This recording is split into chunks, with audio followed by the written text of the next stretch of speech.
রিশাদ হোসেন, লিটন কুমার দাস এবং নাহিদ রানার কারণে এবারের পাকিস্তান সুপার লিগের ব্যাপারে বাংলাদেশের ক্রিকেট প্রেমীদের আগ্রহ অনেক বেশি।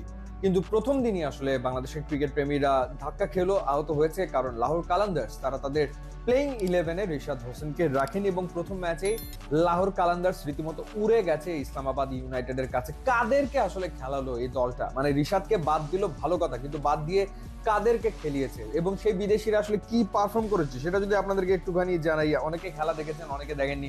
স্যাম বিলিংসই খেলিয়েছে। কয় রান করেছে? 3 বলে 0 রান করে শাদাব খানের বলে স্যাম বিলিংস আউট হয়েছে। এরপর সিকান্দার রাজা 21 বলে 23 রান তিনি করেছেন।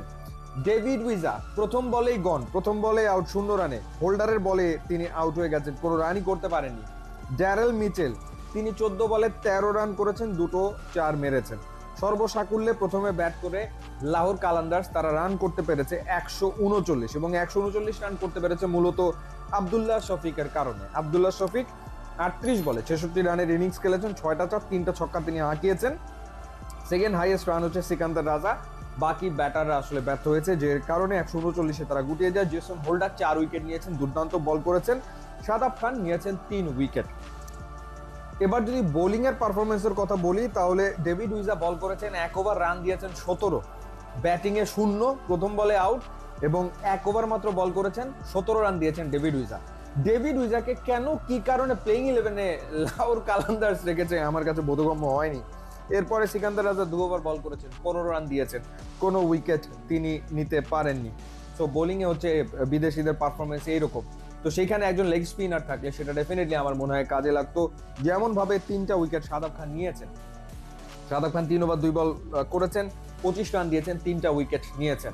তো সেই জায়গাটাতে একমাত্র একটা উইকেট আসিফ আফ্রিদি পেয়েছেন, হারিস রৌফ একটা উইকেট পেয়েছেন।